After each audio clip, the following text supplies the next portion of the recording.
Bocoran dari bos Toyota jual 3,5 juta mobil listrik di 2030. PT Astra International akan mendukung kebijakan pemerintah dalam program pengurangan emisi karbon dengan mulai merambah pada kendaraan listrik.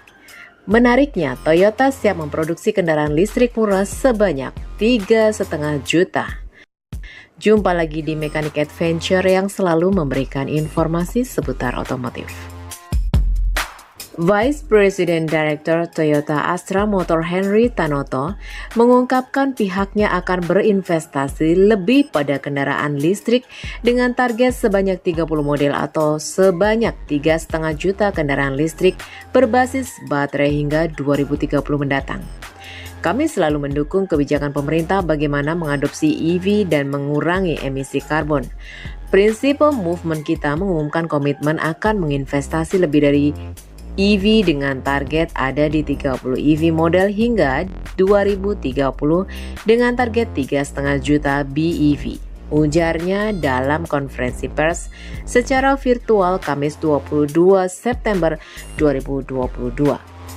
Henry menyebut tahun ini Astra memperkenalkan Lexus UX 300 sebagai kendaraan BEV yang diberikan kesempatan untuk mendukung kegiatan presidensi G20. Kebanggaan buat kita, terima kasih kepada pemerintah yang telah beri kesempatan. Di Gias juga kita tampilkan BEV dari Toyota yang pertama tuturnya. Menurutnya yang terpenting adalah bagaimana perusahaan dapat mengkontribusi lebih besar terhadap pengurangan bahan bakar. Harapannya dengan memiliki teknologi yang ramah lingkungan merupakan suatu kesempatan bagi perusahaan dan dari masyarakat untuk mengurangi emisi karbon. Di Toyota selain menyediakan BEV model, kita siapkan hybrid model. Akhir tahun ini keluarkan produk lokal untuk hybrid imbuhnya. Future mobility itu pasti akan menjadi tren di setiap negara. Jadi mungkin itu yang menjadi inspirasi kita juga bagaimana kita juga bisa menyiapkan future mobility di tempat kita. Mungkin gitu sih. Dalam kesempatan yang sama, Direktur Astra Johannes Lohmann mengatakan PT Astra International Tbk ASII melalui PT Astra Honda Motor juga memiliki roadmap bisnis sepeda motor listrik di Indonesia pada tahun ini.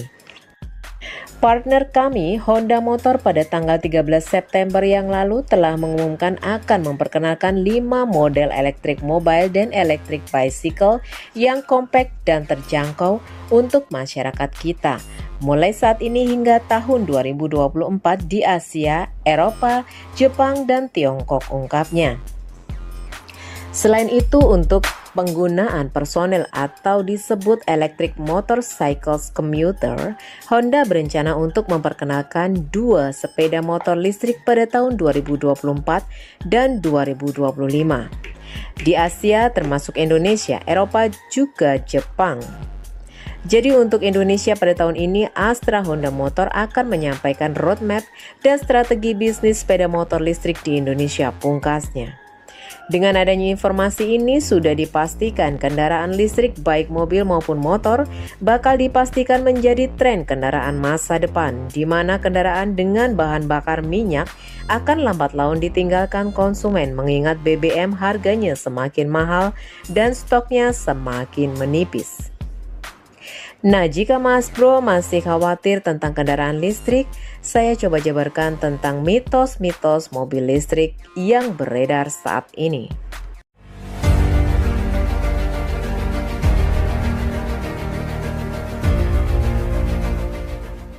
Mitos mengenai mobil listrik yang ada saat ini menjadi salah satu alasan mengapa beberapa orang mungkin enggan beralih.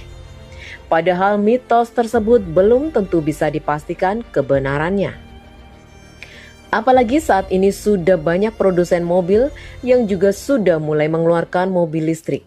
Tentunya hal ini akan membuat pilihan mobil listrik menjadi lebih bervariasi dengan teknologi yang semakin canggih dan tentunya harga jauh lebih murah. Lantas apa saja mitos mobil listrik yang sebenarnya salah? Ini penjelasannya. Pertama, mitos mobil listrik memiliki jarak tempuh pendek. Banyak orang yang mungkin beranggapan bahwa mobil listrik memiliki jarak tempuh yang pendek. Padahal ini tidak sepenuhnya benar karena jarak tempuh pada kendaraan akan bergantung pada kapasitas baterai yang dimilikinya. Mobil listrik yang ada saat ini pada umumnya memiliki jarak tempuh sekitar 400-500 km setiap kali diisi penuh. Untuk pengisian mobil listrik sampai penuh biasanya membutuhkan waktu 8 hingga 17 jam jika mengisi di rumah dan waktu 3 jam di stasiun pengisian dengan sistem fast charging.